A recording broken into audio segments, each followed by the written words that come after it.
मैं मीडिया के माध्यम से बताना चाहता हूं कि यहाँ पे जो बहुत लोग विकास की दावा कर रहे हैं कि हम विकास करा देंगे, हम नाली बनवा देंगे, हम सड़क बनवा देंगे, मैं उनसे पूछना चाहता हूं कि वो लोग 5 साल बीडीसी सदस्य थे। उस सब 5 साल बीडीसी सदस्य में कहाँ पे एक ईंटा मोहनापुर में रखवा दिए हैं जो आज की विकास की गंगा बहाने के लिए जब तैयार हैं। मैं उनसे पूछना चाहता हूँ मीडिया के माध्यम से कि वो कौन सा कार्य कराए हैं। सिर्फ गा करके जैसे सोनपुर में बैल बिक जाते हैं उस तरह से बिक करके चरगावा ब्लॉक में अपने घर पे आ गए, लेकिन ये ईंटा नहीं रखवाना चाहते हैं। मेरा 10 साल जो कार्यकाल है, आप मेरा 10 साल के कार्यकाल का रिपोर्ट जा करके जनता से पूछ लीजिए कि मैंने क्या किया था और क्या नहीं किया था। ये मेरा रिपोर्ट कार्ड जनता बताएगी। आज जो लोग बहुत बड़का दावा कर रहे हैं कि मैं ये करा दूंगा वो करा दूंगा, मैं मीडिया के माध्यम से बताना चाहता हूँ कि यहाँ के प्रधान जो वर्तमान में है वो वर्तमान में जो है आज तक ईंटा नहीं रखवा पाए हैं अपने फंड से। आज जो महाराज जी का काम हो रहा, परम पूज्य योगी आदित्यनाथ जी का जो काम हो रहा, वो कह रहे हम करा रहे हैं। अरे भाई, मैं पूछना चाहता हूँ कि जब आप 5 साल थे तो आपने क्यों नहीं करा दिया उसको? अपने फंड से आपने कहाँ लगवा दिया? तो महाराज जी का काम है, महाराज जी करा रहे हैं। परम पूज्य योगी आदित्यनाथ जी महाराज जी की देन है कि आज मोहनापुर में सड़कें बन रही, थोड़ी सी नाली बन रही है, नहीं तो आज तक ये ईंटा नहीं रखवाया गया। देख रहे हैं न्यूज़ इंडिया। जैसे कि लगातार सभी वार्डों में विकास कार्य दिखाता रहा हूँ, जानने की कोशिश करेंगे वार्ड नंबर 21 में क्या क्या समस्या है और जितने भी लोग यहाँ पे उम्मीदवार हैं सभी से लगातार बात की है। जनता भी हमारे साथ है। रामाश्रय जी से जो लगातार 10 साल वार्ड पार्षद भी रहे हैं और 2000 से 2010 तक क्या क्या समस्या आपके वार्ड में अभी और क्या उद्देश्य है चुनाव लड़ने का? मेरा मेन उद्देश्य है गरीबों को न्याय दिलाना। लैट्रिन की व्यवस्था नहीं है, शौचालय की कोई व्यवस्था नहीं है, सड़क की कोई व्यवस्था नहीं है, नाली की वो दुर्दशा झेल रहा है आदमी कि सारी नालियां चौकी हुई हैं, कहीं पे भी कोई सफाई की व्यवस्था नहीं है। अभी आप घोशीपुरवा में जाकर देख लीजिए, हरिश्चंद्र कटरा से लेकर के अखाड़े तक जो रोड है अभी तक उसमें बारिश हो जाता तो लोग जा नहीं पाते हैं।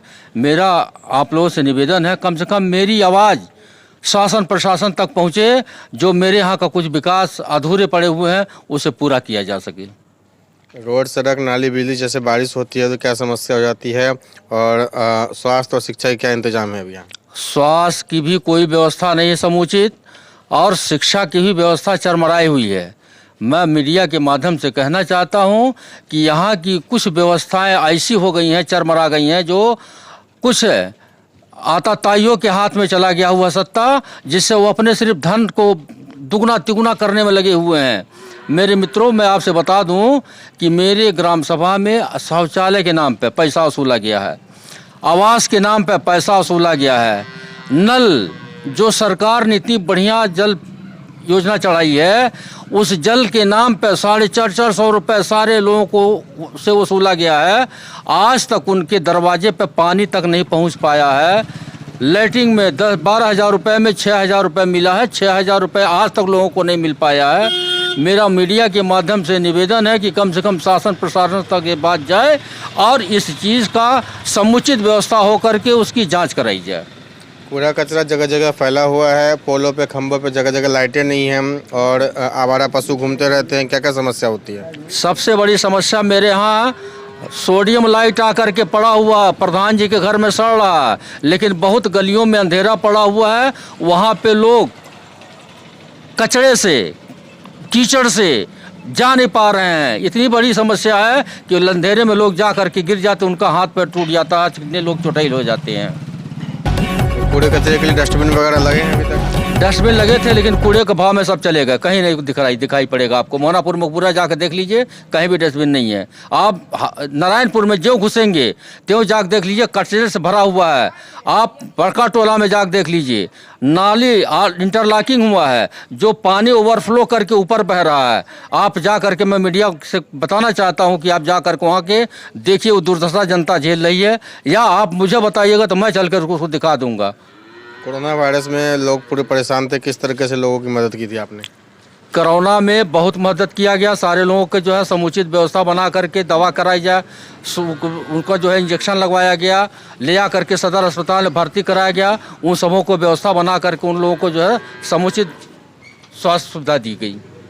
और इस बार जनता मौका देती है तो क्या प्राथमिकता रहेगी आपकी? अगर जनता ने मुझे प्राथमिकता दी तो इस गांव को जितनी भी ये समस्याएं हैं मैं शासन प्रशासन से मिल करके उसे दूर कराने की व्यवस्था बनाऊंगा और समुचित स्वास्थ्य सुविधा सफाई व्यवस्था, आज तक देखिए मेरे यहाँ सफाई नहीं हो पा रही है, ये सब अगर जनता ने अवसर दिया तो मैं सफाई की सबसे पहले समुचित व्यवस्था बनाऊंगा।